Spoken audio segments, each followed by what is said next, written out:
Pode se assentar. Boa noite a você que está na tua casa, seja muito bem-vindo. E diante desse local sagrado, né? Acho que ninguém vem aqui na frente se não tiver realmente com o coração preparado, estudado, para poder passar a correta palavra de Deus.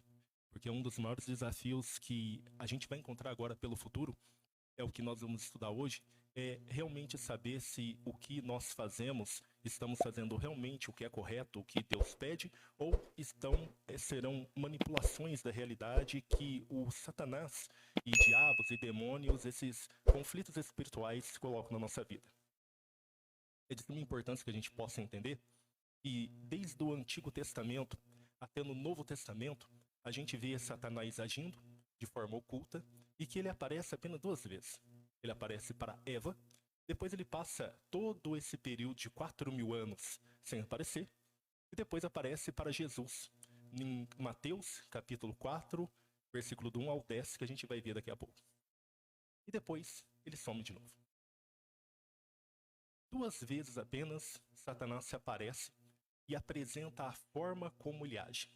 Nas 2, repetidamente ele faz a mesma intenção, que era desviar a realidade como ela é.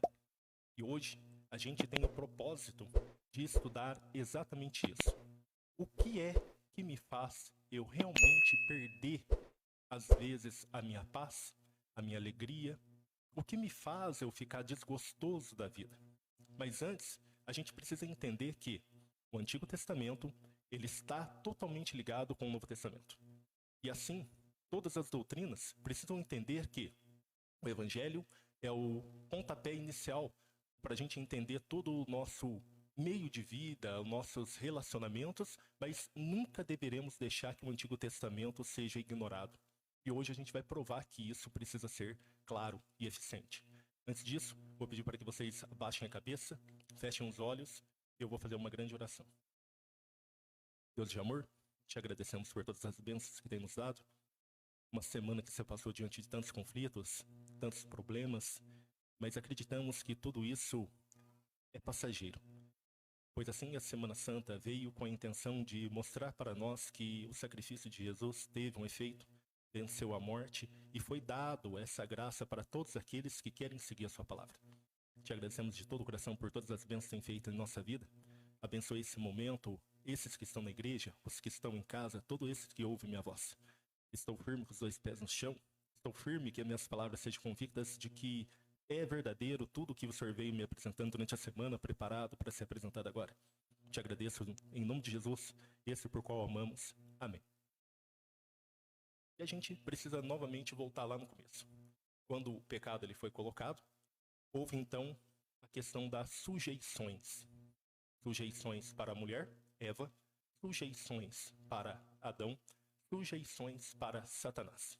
Esses que acabavam de entrar num conflito, que aceitaram o pecado e deixaram de ouvir a palavra de Deus, a mulher então recebeu a sujeição de Deus que se diz: você terá então as dores multiplicadas no parto. Você terá o seu desejo para o seu marido. Isso nós já estudamos e não tem nada a ver com a questão da inferioridade da mulher. Mas mostra claramente que, diante de dores, conforme nós temos as escolhas da vida, será que nós teríamos condições de trabalhar num local onde me traria dor? Onde me traria desespero? A gente colocou como exemplo a colheita da cana, que era manual há décadas atrás, que foi considerado o pior serviço que existe na face da Terra naquele tempo. A tecnologia veio, trouxe as máquinas, então esse serviço ele deixou de existir. Mas, para a mulher, a questão de ter um filho, a dor do parto, ela é muito mais forte do que qualquer outro tipo de serviço pesado. E para a mulher, a questão de ter filho, passar essa dor para poder ter uma família, para ela não precisa pensar 2 vezes. Ela está à disposição de passar a pior dor que existe para manter a família. E é por isso que o entendimento dessa dor e o entendimento do marido é dessa forma. Eu aprovo passar uma dor que seja dolorida, que seja confusa, que seja atormentante, mas eu tenho a intenção de manter a família. Esse é o interesse que foi dado à mulher para que ela pudesse ter família. Ao homem foi dado, então, a sujeição, ou seja, uma lei que não mudaria, que se diz a respeito do todo o seu trabalho, todo o seu suor será pertinente, que haverá sempre os imprevistos, ou as imperfeições, ou também podemos chamar de pragas ou ervas daninhas. E aí, todos os homens, assim como nós já estamos acostumados, dia após dia, esses serviços ralados, serviços duros, através do nosso suor, para manter a família, para manter-se vivo. Ao diabo, ao Satanás, foi dado a ele a categoria de pior espécie sobre a face da terra. E dele, diante de tudo, os animais, todas as suas espécies, Satanás e seus demônios foram colocados como pior espécie. A partir daí, são leis ou sujeições que nós somos colocados ao longo de toda a vida para que a gente precise entender que, ainda que se haveria harmonia entre todas as pessoas da face da Terra, em um momento, para que a gente chegasse à conclusão que poderíamos fazer o bem, isso não adiantaria para melhorar o mundo. O conflito e o resultado no mundo é somente com a volta de Jesus e o dia tenebroso, glorioso de Deus. Então é que, diante de todo o processo civilizatório, duas datas são muito importantes. Uma, a Páscoa, também chamada de Pachet, que fez a libertação daquele povo do Egito e deu a liberdade para eles para entenderem quem? A vida do homem e da mulher precisa ter Deus. E é por isso que quando você lê na Bíblia que existe a escravidão do Egito, a gente tem que entender que aquela escravidão era referente àqueles trabalho árduo que era feito para homens, que é diferente de um rei. O faraó era considerado um deus. E aquelas pirâmides, que até hoje nenhuma tecnologia, nenhum estudo conseguiu desvendar como aquilo foi feito, aquilo para nós poderia ser um castelo, mas não, é simplesmente um túmulo. Então, escravidão do Egito, ele é o entendimento que as pessoas tinham de achar que uma pessoa, um homem, é Deus. Deus livrou-os. E no dia que fez esse livramento, deu o nome de Pachete, ou Páscoa. Esse dia, então, veio acompanhando todo o processo que no calendário judeu, ele hoje está no ano 5784. Para nós cristãos, aceitamos Jesus no momento do seu nascimento, e também teve a sua importância no momento da vida de todos nós, onde tudo que fez, tudo que foi registrado e tudo que foi testemunhado fez com que as pessoas compreendessem que o tempo e o mundo deveria parar. E ali começou, então, o zero do calendário cristão. E hoje estamos no ano 2023. Mas nesse Deus que a gente acredita, também todo o pessoal do Oriente Médio, que são chamados de muçulmanos, eles também acreditam.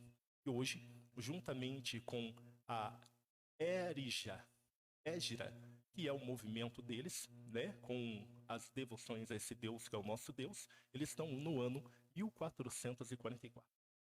E aí você vê que o tempo é o mesmo. O que muda são apenas as convicções que as pessoas têm. Quando a gente olha nesse período antes de Adão e Eva, antes das sujeições, não havia o ano. Havia então os seus dias. E é por isso que a gente não ouve falar de meses, mas ouve falar que eles tinham anos. Morreu com 900 anos, morreu com 600 anos e tinha os seus dias. E um exemplo claro é que eles conseguiam entender que os dias eram 6 dias de trabalho e um dia de devoção. E um exemplo claro é o exemplo de Caim e Abel, quando em um momento, levaram a sua adoração para Deus. Ali tínhamos dois exemplos claros da justiça de Deus. Um era uma oferta, assim como vem apresentando o fruto que foi colhido de Caim, e do outro nós tínhamos então o sacrifício de Abel. Então, duas oferendas que foram apresentadas, assim como eles querem, mas de forma clara do seu contexto, uma foi uma oferta, outra foi um sacrifício. E a Caim, que pegou qualquer fruto e não os melhores frutos, assim como a Escritura apresenta, a ele Deus falou que não aceitou. Não era o melhor dele. Então ele, àquele momento, então se irou. E Deus apresentou claramente para ele: não fique assim, porque o mal bate à porta e você precisa dominá-lo. A pergunta sempre é: quem é esse mal? E não aquele terceiro personagem chamado Satanás, que de forma oculta vem acompanhando essa linha do tempo e tentando tirar a nossa consciência do que é Deus e consciência de tudo que acontece. Então, o entendimento que a gente precisa ter é que a nossa vida sempre vai pairar sobre essa questão do que o que é correto e o que não é correto. Na Bíblia, conforme a gente vai vendo seus contextos, a gente vai identificando que sempre há uma história que há dois personagens. Um fazendo o que é correto e o outro fazendo o que é errado. Mas também mostra claramente que duas pessoas fez o que era correto diante de Deus, assim como Caim e Abel, que se apresentaram. Mas uma tinha uma visão correta e a outra tinha ainda uma visão desnecessária do que era aquilo.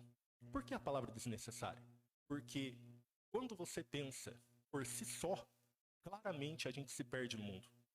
É assim que a igreja tem o seu efeito na vida da sociedade, para que a gente não pense que eu tendo a Bíblia dentro da minha casa e que eu leia ela e acredite em tudo que está sendo apresentado, certos argumentos que surgirão farão com que eu entre em dúvida.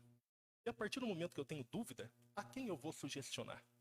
Se eu argumentar com a parede que eu acho que tal passagem é dessa forma, as paredes vão ficar quietas e eu vou acreditar que eu estou certo. Por isso que a união nossa, ele precisa estar convicta na verdade.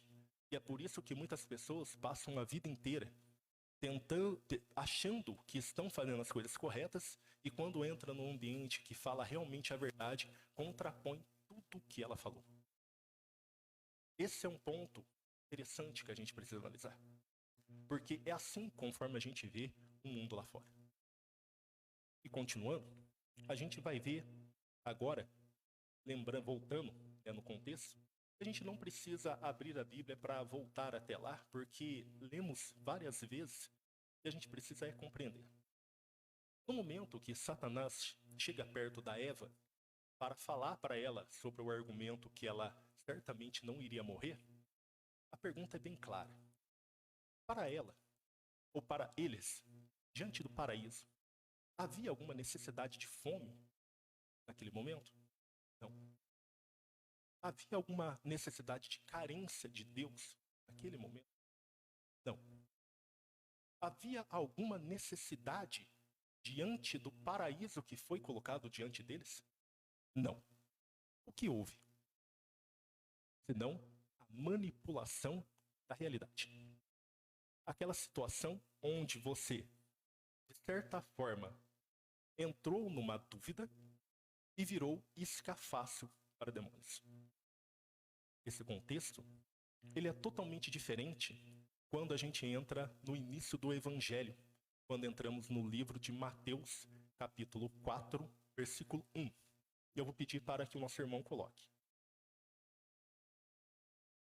E a gente vai ler até o 10, ok? E diz assim: Então, Jesus foi levado pelo Espírito ao deserto para ser tentado pelo diabo. Depois de jejuar 40 dias e 40 noites, teve fome. O tentador aproximou-se dele e disse: Se és filho de Deus, manda que essas pedras se transformem em pães. Jesus respondeu: Está escrito, nem só de pão viverá o homem, mas de toda a palavra que procede da boca de Deus. Então o diabo o levou à cidade santa, colocou-o na parte mais alta do templo, e ele disse novamente: Se és o filho de Deus, jogue-te daqui para baixo, pois está escrito: Ele dará ordem aos seus anjos e a seu respeito, e com as mãos ele o segurarão, para que você não tropece em alguma pedra. Jesus lhe respondeu: Também está escrito: não põe à prova o seu Senhor, o seu Deus. Depois o diabo o levou a um monte muito alto e mostrou todos os reinos do mundo e o seu esplendor.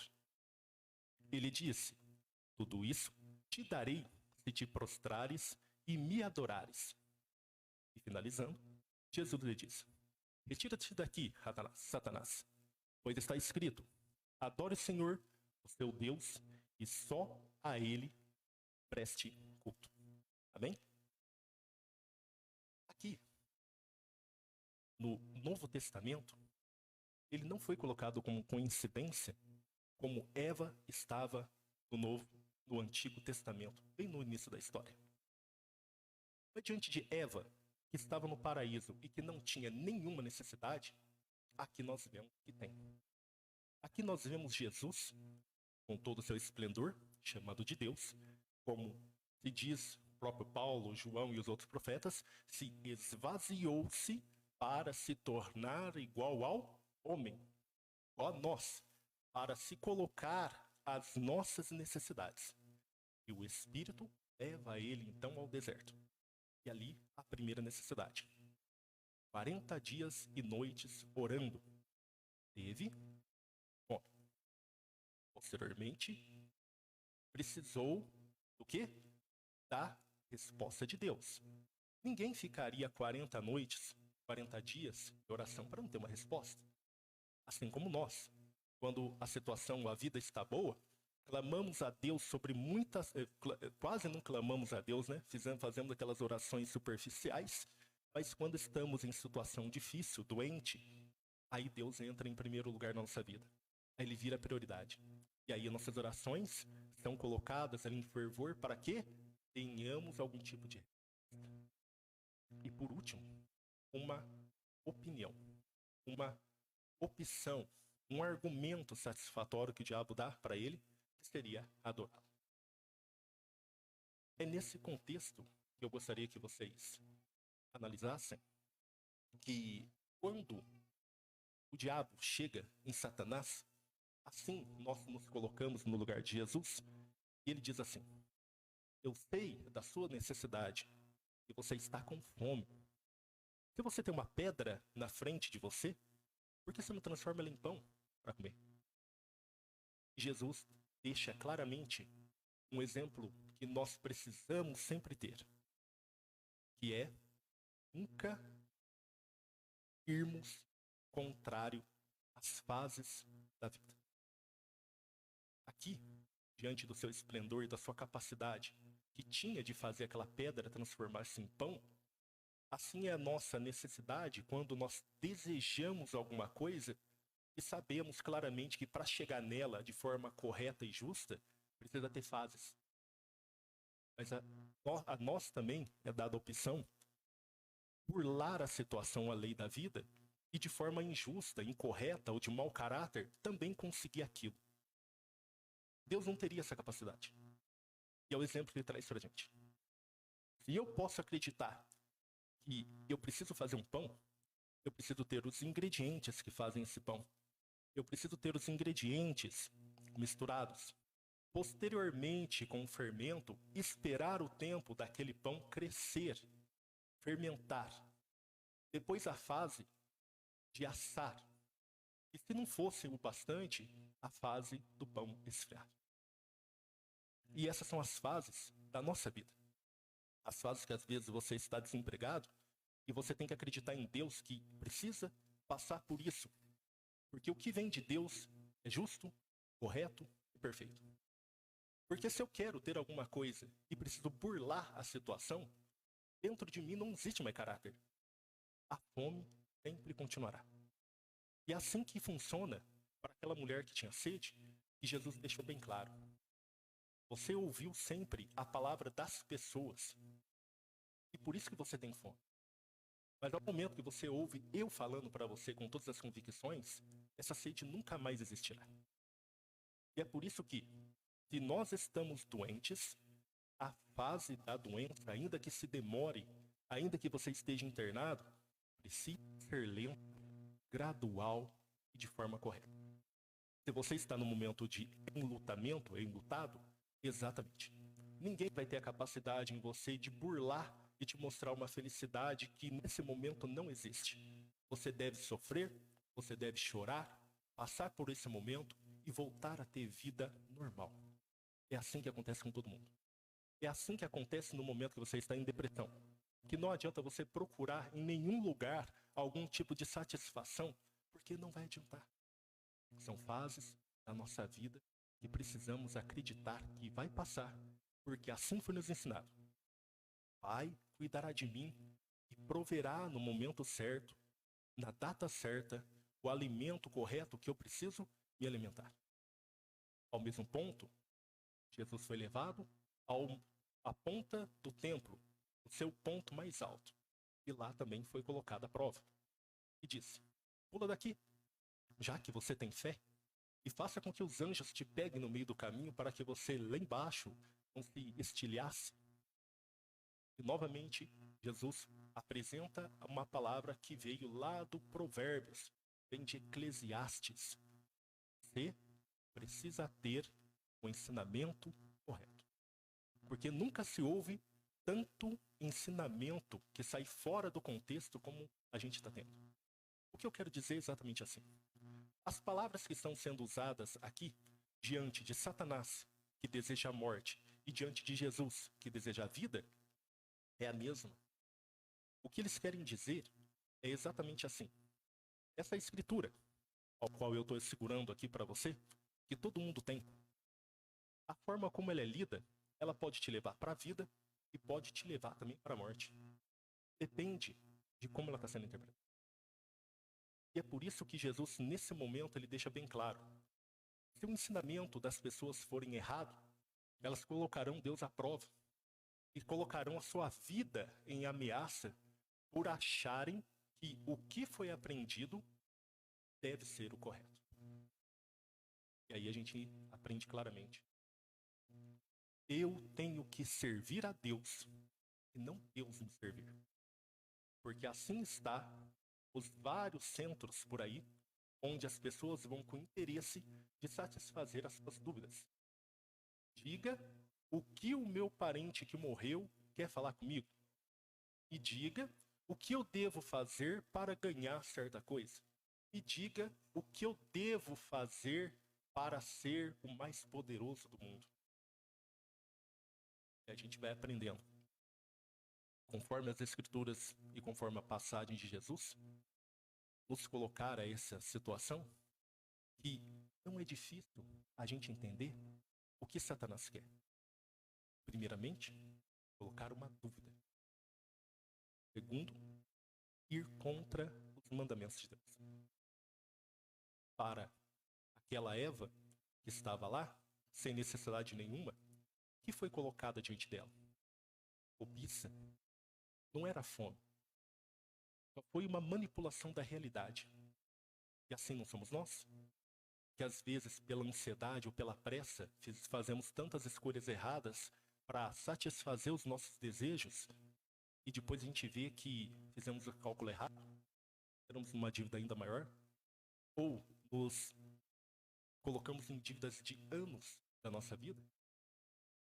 E por último, Satanás ali ainda coloca à prova Deus, falando: você consegue ver todo mundo? Você consegue ver os reinos? Você consegue ver a fama? Se você prostrar-se a mim, eu te darei tudo isso. E nesse momento, não existe na Bíblia essa passagem. E a resposta de Jesus foi clara.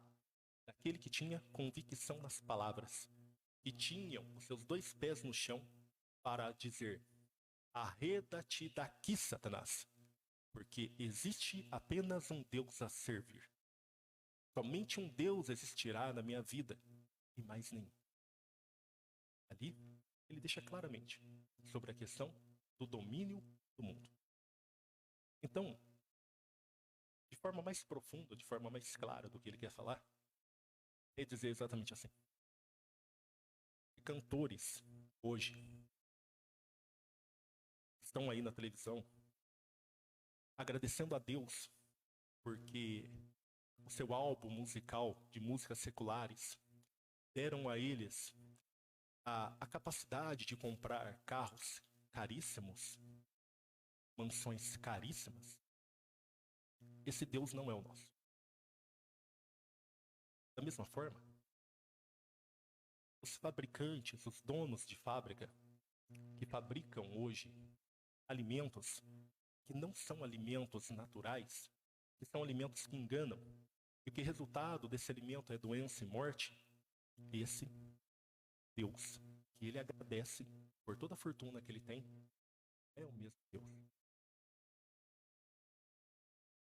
Os vendedores que hoje vendem bebidas, drogas ilícitas, bebidas, cigarros, e sabem que isso mata as pessoas e que a um certo momento estão progredindo na vida, estão agradecendo a Deus, graças a Deus eu estou progredindo e Deus está olhando. Esse Deus não é o mesmo Deus. O que nós precisamos entender, e a mensagem de hoje vem apresentar, é que Deus deixa claro que o seu filho, sua filha, tem a capacidade de progredir, sendo digno, trabalhando nas suas etapas. E que, conforme essa pessoa fica rica, ela enriquece os outros. Que traz para nós a competência de saber que o que é errado, o que é certo. E que ainda que se demore ou qualquer outra coisa aconteça, a gente possa entender que somos guiados, e temos a segurança do que nós não seremos julgados, nem pelo homem e nem por Deus. Esse é o recado que hoje eu gostaria de deixar para você, de coração, para que essa passagem de Jesus, assim como a gente finalizou a Semana Santa, cantamos as músicas referentes a essa questão da paz interior, da reflexão, possa fazer uma analogia diante de você durante essa semana. É um domingo que se inicia durante uma semana, sabemos de todos os conflitos que vão vir, mas lembre-se, o que foi dito hoje, que realmente serviu para você, não precisa ficar guardado no teu coração. Nós somos irmãos e precisamos ter a palavra de Deus ou um afeto discernido. Desde Noé até os tempos de hoje, o que vem pedindo é: arrependa-se. Arrependa-se. É o único caminho que nós temos para ter um bom relacionamento, o único caminho que nós temos para seguir em paz, o único caminho que temos para a salvação. Então é esse o que eu apresento a vocês, e que Deus seja louvado. Pai amado, Deus eterno, todo-poderoso, te agradecemos por todas as bênçãos que tem nos dado, pela oportunidade de hoje a gente poder acordar, refletir sobre a vida, ter decisões e saber que depende de nós. Não é esforço, não é duro, não é sacrifício, é decidir de que lado eu estou. Abandonarei tudo para que esteja ao seu lado. Assim é o coração de cada um pede. O que falta eu não sei. Mas acredito fielmente que aquele que tem confiança plena no Senhor não tem necessidade de mais nada. Eu te agradeço. Assim, todos esses corações também te agradecem. Obrigado por esse momento de paz, que foi uma grande oração para cada um. Mentes renovadas, coração aberto, novas reflexões, opções para essa semana temos. Assim agradecemos por esse que se sacrificou pelo seu sangue, nos amou, e agora temos que retribuir com todo esse amor a justiça e a guerra diante desse conflito entre o mal e o bem. O resultado já está decidido. Jesus venceu e nós também. Em nome de Jesus te agradeço, que possamos ir em paz. Senhor, abençoe e ilumine o caminho de todos nós. Amém.